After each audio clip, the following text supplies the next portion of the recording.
Bueno, ya estoy grabando ya de nuevo, ¿sí? Bueno, no quiero hacerlo demasiado largo todo, así que vamos a tratar de sintetizar esto como una suerte de introducción a la independencia brasilera, y dentro de 2 semanas, cuando nos reencontremos, vamos a seguir con esto y con el caso brasilero, y en todo caso después les mandaré un mensaje sobre si es que hay que incorporar otra bibliografía, pero por ahora no les voy a decir nada. Aparte van a tener que estar con las consignas que yo les di, y así que tampoco los quiero volver locos, ¿sí? Ahora, ¿cuál sería la gran diferencia entre el Brasil y el resto de los países nacientes hispanoamericanos? ¿Cuál es la gran diferencia? Que siguió Eh, después una monarquía. sí, Brasil se ¿Cómo? convirtió en metrópolis. ¿Cómo? De a uno, por favor. No entendí. Que Seguime, Brasil dale. se convierte en metrópolis. Hace el Brasil. cambio, sí, Ah, ah, hace el cambio con Portugal. ujú. Y bueno, es algo único que pasa en América. Sí, Y además la llegada de los reyes al territorio To- brasileño. Totalmente, digamos, eso es fundamental.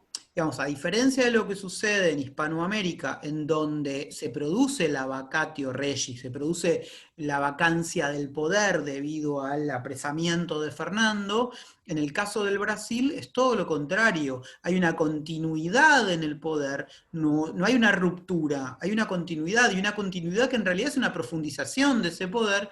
¿Por qué? ¿Qué sucede? Al momento en producirse la invasión napoleónica a Portugal, el rey portugués y toda su corte logra salir de Lisboa para dirigirse al Brasil.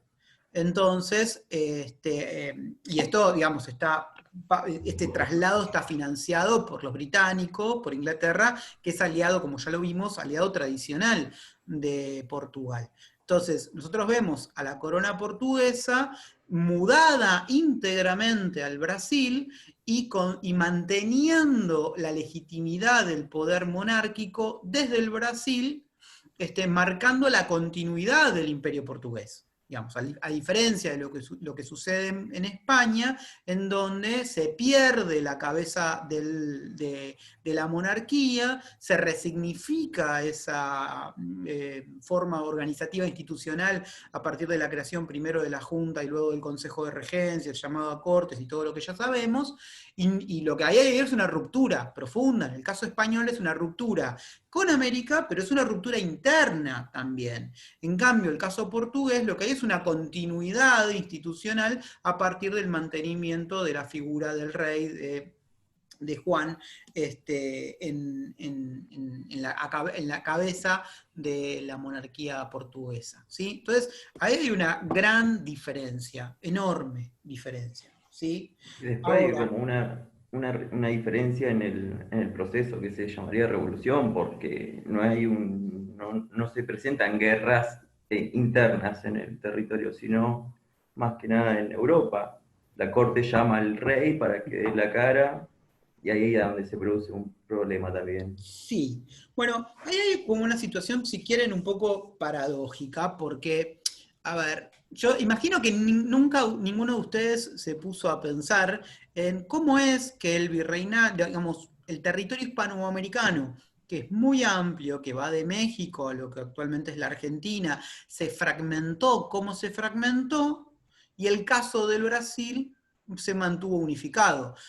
Digamos, si se ponen a pensar, es llamativo, porque el territorio brasilero también es muy grande. La verdad que también es muy grande. Y tranquilamente pudo darse una situación de fragmentación. Y sin embargo, no sucedió. Es probable que habría que pensar, que un poco de eso se trata el texto de Murilo de Carvalho, que el motivo por el cual Brasil no se fragmentó, a pesar de que hubo muchas situaciones en donde tranquilamente esto pudo haber sucedido, digo, no se fragmentó porque, a diferencia de Hispanoamérica, lo que permaneció como punto fijo, si quieren, como elemento cohesionador de todo ese territorio, es la continuidad institucional, ¿no? Digo, en el caso hispanoamericano hay una lógica, ¿se acuerdan la idea de la retroversión del poder? y si no se acuerdan, tienen que recordarlo porque es fundamental para probar la materia, digamos, ¿no? Pero, ¿se acuerdan de la lógica de la retroversión del poder? Sí, sí, sí. Sí, ¿Cómo es? Ya que se acuerdan tanto. que al no haber monarca, Ujú. el poder vuelve a los pueblos o a los reinos, Bien, muy bien, que son Candela. los que Yo lo delegan que el te poder quería al agarrar, monarca español. quería saber si vas a decir los pueblos o el pueblo. A los Qué pueblos, mantener. Qué exactamente. mantener. ¿Cómo? Pensé que alguien había hablado.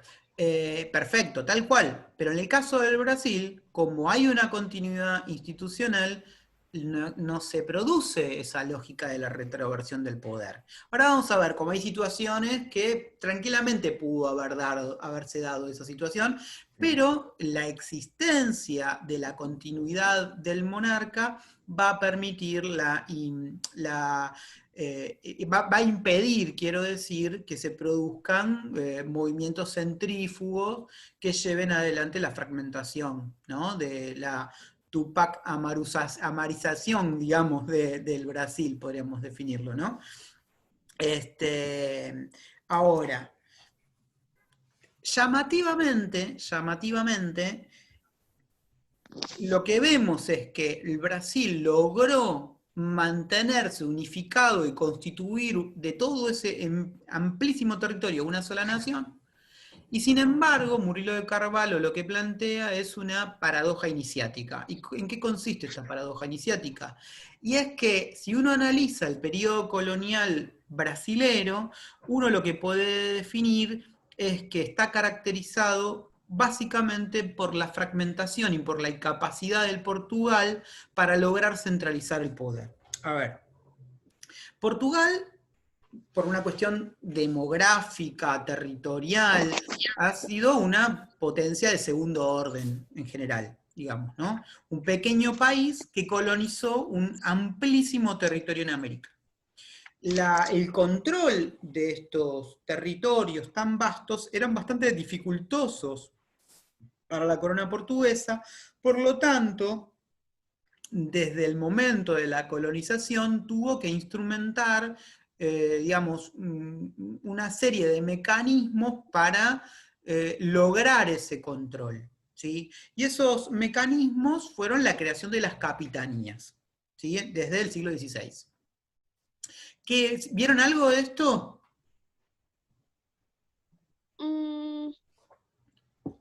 Puede ser. Puede ser, si lo vieron ya no se acuerdan, digamos.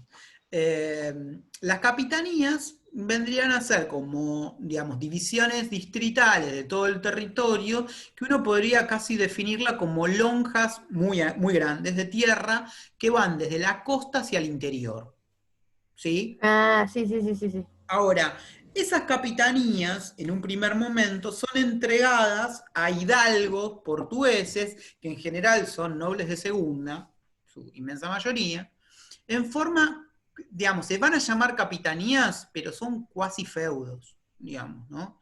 Cada uno de estos capitanes van a tener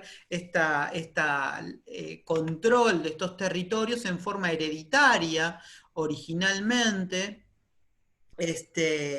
y se van a dedicar a la defensa, al cobro de impuestos y a la colonización de todos estos territorios.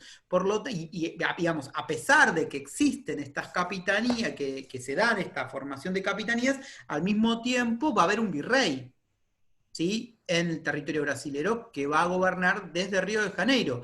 Lo que pasa es que ese virrey va a tener un poder nominal, porque el poder real va a estar en manos de estos capitanes que van a tener un control privado de cada uno de estos territorios que gobierna. Y esto se da fundamentalmente por la propia debilidad de la corona portuguesa y su propia incapacidad de centralizar el poder. ¿Ok? Ya desde el siglo XVII hay intentos de ir limitando la autonomía de estos capitanes, digamos, ¿no? Hay un paulatino avance del Estado portugués por tratar de debilitar a estos capitanes y centralizar el poder. De cualquier manera, claramente esto es algo que no logran terminar de constituirse, digamos, ¿no? A pesar de que eliminan la lógica hereditaria del control territorial. Sin embargo, lo que se va a ir viendo es que se van constituyendo poderes oligárquicos en los diferentes espacios territoriales que van a tener al mismo tiempo un funcionamiento institucional, pero que en realidad esos cargos institucionales que tienen, lo que hacen en realidad es blanquear el poder real privado que estos oligarcas, podríamos definir, que estos sectores oligárquicos tienen en cada uno de esos espacios. Entonces, el poder real es un poder territorial, es un poder de tierras y esclavos, y que quien tiene esas tierras y esos esclavos y acumulan esa riqueza, luego van a tener una expresión institucional en términos municipales en cada una de esas capitanías. ¿Me explico lo que digo? Digo, los cargos los cargos burocráticos van a estar asociados al poder económico que estos tipos tienen. ¿Sí? El poder real es un poder oligárquico, que va a estar refrendado por cargos políticos. ¿Se entiende lo que digo? ¿Sí o no? Hello. ¿Sí, sí? ¿Seguro? ¿Se traba o no? No sé. Sí, sí. Sí, sí. Ok, bien. Ahora, al mismo tiempo, ya un poquito más adelante, se van a dar, digamos, el proceso de colonización hacia el interior del Brasil va a estar en manos también de ejércitos privados, que son los bandeirantes, que son básicamente ejércitos privados que se dedican a la colonización y a la acumulación de riqueza, digamos, y luego al mismo tiempo se va a dar una suerte de privatización del cobro de los impuestos. Entonces, ya todo el periodo colonial brasilero lo que va a mostrar es una serie de rasgos que muestran, por un lado, el endeble poder de la metrópoli, que no logra centralizar el poder, y que este poder está fraccionado y dividido en estas oligarquías que tienen los poderes, llamémosle, provinciales, que el poder, la fuente de poder de estos sectores es el poder privado y oligárquico, centrado en la propiedad de la tierra y de los esclavos. Y al mismo tiempo uno puede, que esto no lo dije, lo quiero decir ahora, es que los espacios geográficos del Brasil están débilmente ligados unos a otros. Digamos, hay como una suerte de autogobierno que gobierna en representación del rey, pero que tiene canales de comunicación, ya sea burocráticos, ya sea comerciales, muy débiles. ¿Sí? Sí, uno de los textos mismos lo decía, dice que algunos no sabían de la existencia de de otras capitanías a veces. Sí, sí, probablemente eso sea un poco exagerado, no sé hasta qué punto, quizás Sí, eso yo también cuando leí me pareció, pero bueno. Sí, sí, es probable que eso se pueda decir para el siglo XVI, en el siglo XVII, XVIII ya no, me parece que estaba claro la existencia de tantas capitanías como las que había, pero sí que están muy aislados, digamos, ¿no? Esto es fíjense, es una gran paradoja, ¿no? Porque si tenemos todo un periodo colonial en donde todos los territorios no están cohesionados, sin embargo, el único territorio grande en América que logra mantener la cohesión es este mismo espacio, digamos, ¿no? Es como llamativo. Ahora, cuando se produce la mudanza de la corona a Brasil, a partir, digamos, de ese momento hay un peso institucional distinto, digamos, ¿no? Y claramente, y previamente, durante el siglo XVIII, ya la corona viene desarrollando una serie de medidas que son las reformas pombalinas, que vendría a ser el equivalente a las reformas borbónicas para el caso portugués, lo que va buscando una modernización del Estado y un proceso de centralización, que al igual que lo que sucede con las reformas borbónicas, no terminan, digamos, de cuajar, básicamente por la resistencia que tienen las partes a esa centralización, y al mismo tiempo por una cuestión de lógica de falta de tiempo. ¿Sí? Ahora, cuando llegamos a 1820, ¿qué sucede? Bueno, en Portugal, el rey sigue en Brasil, en Portugal se da una revolución liberal, que es la revolución de Porto, digamos, ¿no? Que es el correlato a a la revolución de 1820 también de Cádiz, que sería la reinstauración de la Constitución de Cádiz en el caso español, y que en el caso portugués es como el inicio del proceso liberal, digamos, ¿no? Que está obviamente muy vinculado y casi, digamos, que es heredero de lo que sucede en España, digamos, ¿no? Pero a partir de 1820 se produce el llamado a Cortes en el caso portugués, y ahí empieza a plantearse la dificultad de cómo pensar a todo el imperio. Cómo el Brasil va a estar articulado al Paraguay, a Portugal. ¿Cuál va a ser el vínculo que se va a dar entre Portugal y Brasil en esta nueva experiencia liberal lusitana, digamos, ¿no? Y ahí lo que plantea Murilo de Carvalho es que se dan tres opciones, digamos, ¿no? Uno sería la federación monárquica, crear una federación en donde el monarca portugués hace las veces de catalizador, pero manteniendo cierta independencia entre el Portugal y sus colonias. Recordemos que sus colonias también incluyen Macao, incluyen no solamente el Brasil, en el caso Cabo Verde, en el caso del Portugal. La segunda opción sería lo que sería un desmembramiento con monarquía, o sea, que el rey es el mismo para todo, pero cada uno de los espacios funcionan independientemente. Hay una tercera opción, que sería la más radical, pero al mismo tiempo la más minoritaria, que es la posibilidad de un desmembramiento republicano, que se produzca la creación de repúblicas. En un primer momento se va a privilegiar la lógica de la federación monárquica. Entonces, esta postura es la que va a primar hacia el interior de las cortes. El problema es que en las cortes portuguesas se va a dar algo bastante similar a lo que sucede en las cortes españolas. ¿Qué pasaba en las cortes españolas en relación a cómo categorizar a los territorios americanos? ¿Cómo desde las cortes se pensaban a los territorios americanos? ¿Recuerdan? A ver, Diego, ¿cómo era?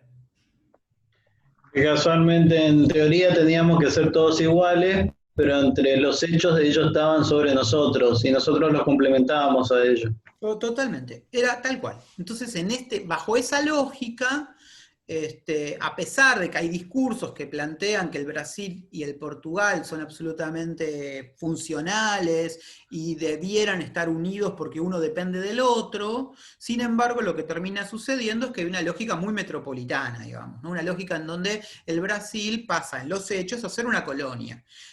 Pero la gran diferencia es que si bien España ya estaba en decadencia, no tenía el nivel de decadencia de Portugal. Digamos, Portugal es una potencia de un rango absolutamente inferior al de España. Por lo tanto, era mucho más ridículo plantear este vínculo de subordinación por parte de un territorio mucho más rico, más grande, que el caso portugués. Por lo tanto, hay esas discusiones que se producen hacia 1821, se van a saldar en 1822 con la declaración de independencia por parte del Brasil.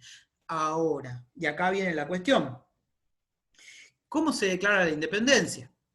Digamos, ahí el rey, Juan VI, vuelve a Lisboa para ocupar la corona, y queda en el Brasil su hijo Pedro I. Entonces, ahí se da una serie, digamos, de discusiones sobre cuál debe ser la forma de gobierno del Brasil para organizarse institucionalmente. Y lo que sucede ahí es casi por descarte, se decide solicitar a Pedro I que se quede en el Brasil, que se haga cargo de la corona de Braganza mudada a Brasil, que se haga cargo de la monarquía brasilera.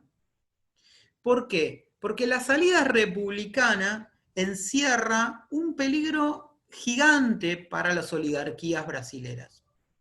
Por dos motivos. Primero, para 1822, la experiencia de las organizaciones republicanas hispanoamericanas eran desastrosas.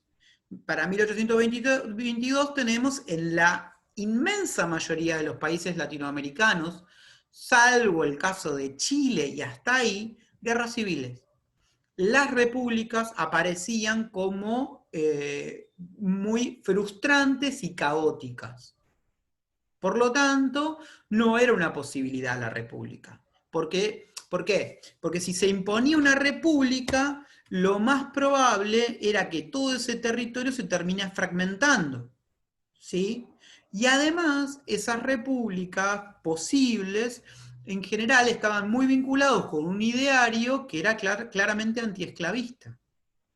Y a imponer una situación de abolición de la esclavitud implicaba la posibilidad de la rebelión por parte de los hacendados esclavistas ante la posibilidad de la existencia de un poder central.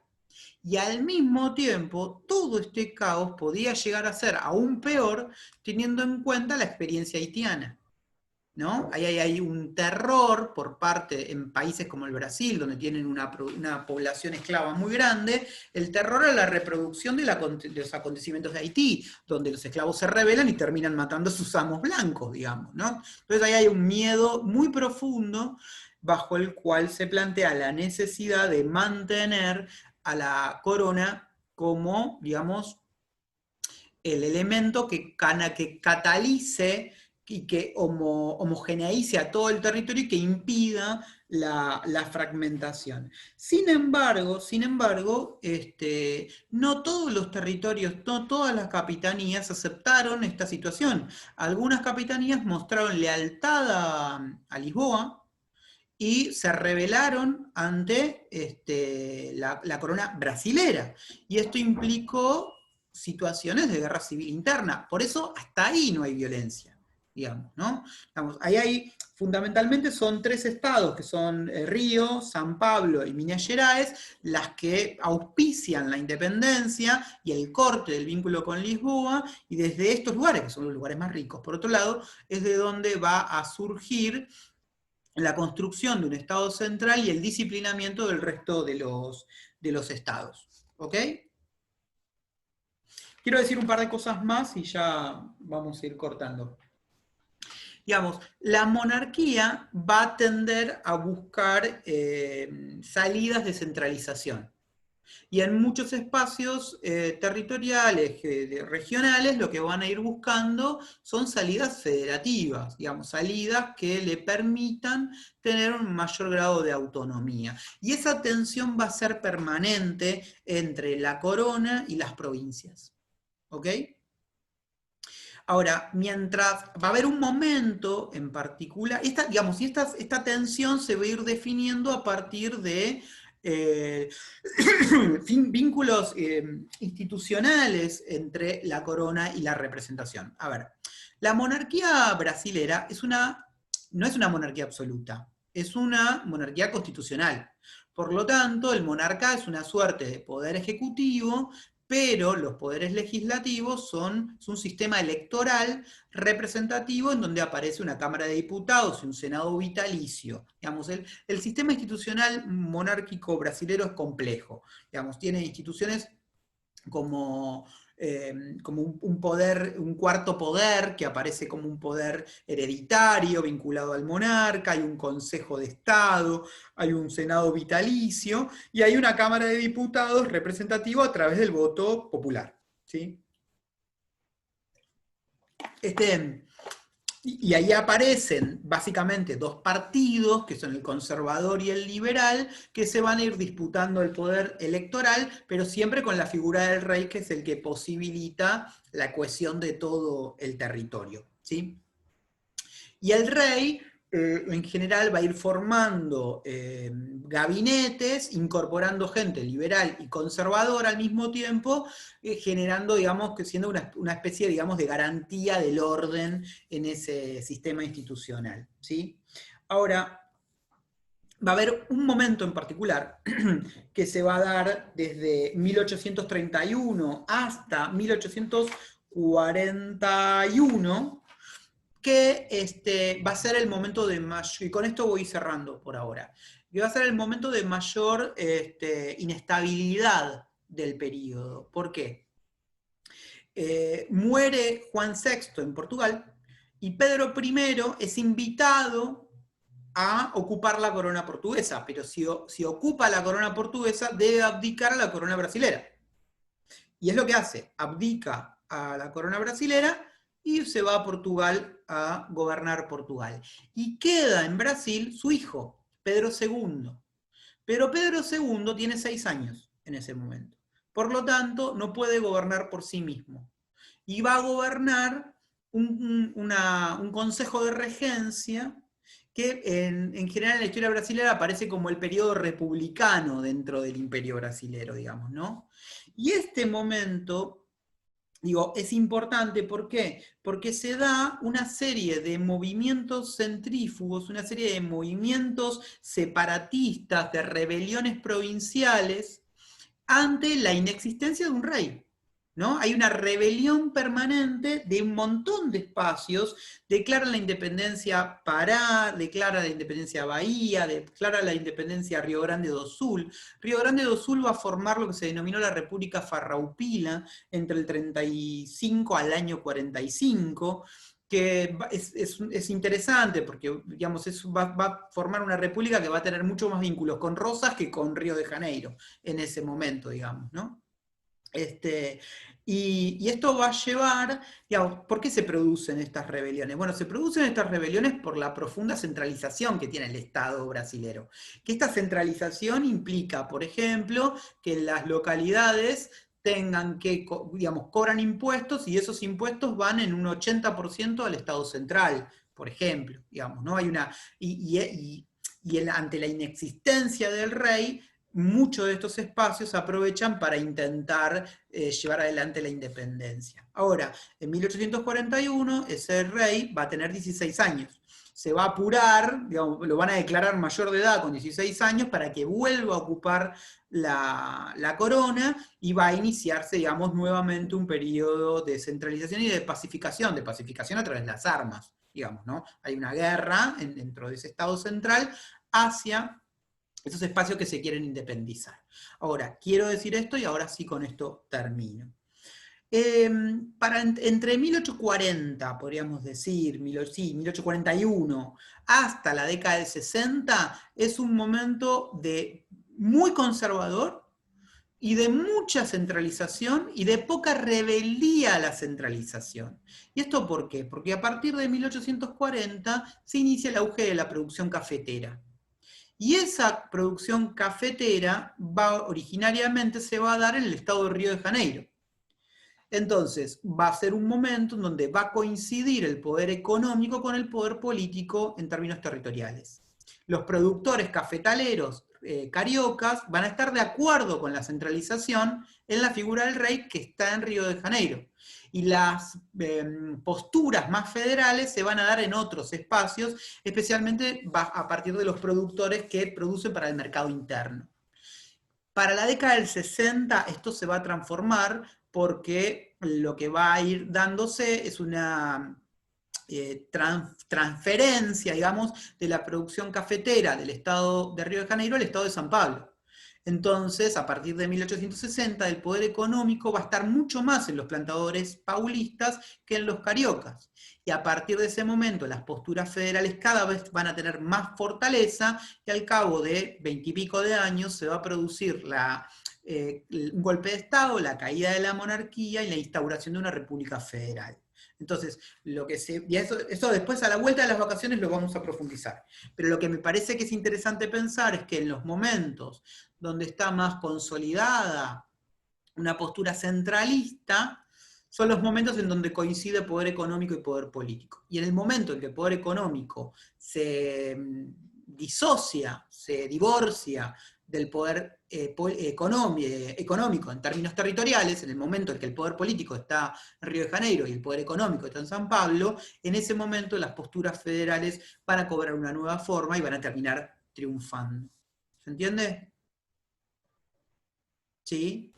Para que termine la segunda sesión faltan 7 minutos, así que si quieren hacer una pregunta, es este el momento. Profe, yo tengo una pregunta que quizás no sea tan relevante, pero la verdad es que me dio intriga. Dale. ¿Viste cuando vos explicaste que Portugal se traslada completamente a Brasil y que La después, corte portuguesa se traslada a Brasil, sí. exacto.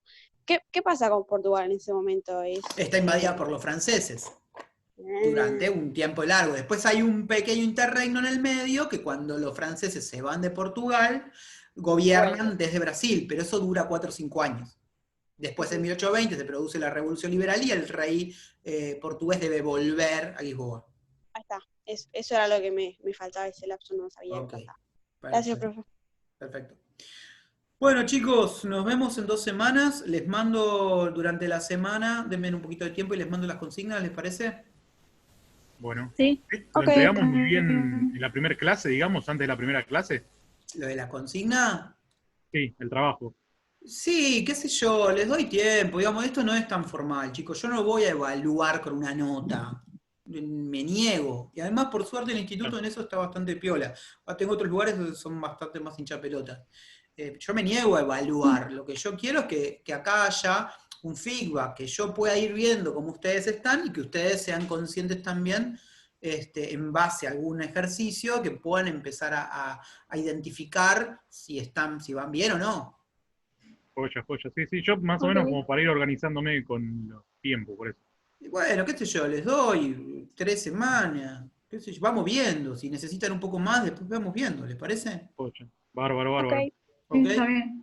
Bueno, gente, nos vemos. Camila, después me comunico con ustedes y arreglamos una reunión de cátedra, ¿ok? Pronta recuperación para su papá. Gracias, gracias. Muchas gracias. Nos vemos. Nos Chau, vemos. chau. Chao, profe. Chao. Gracias.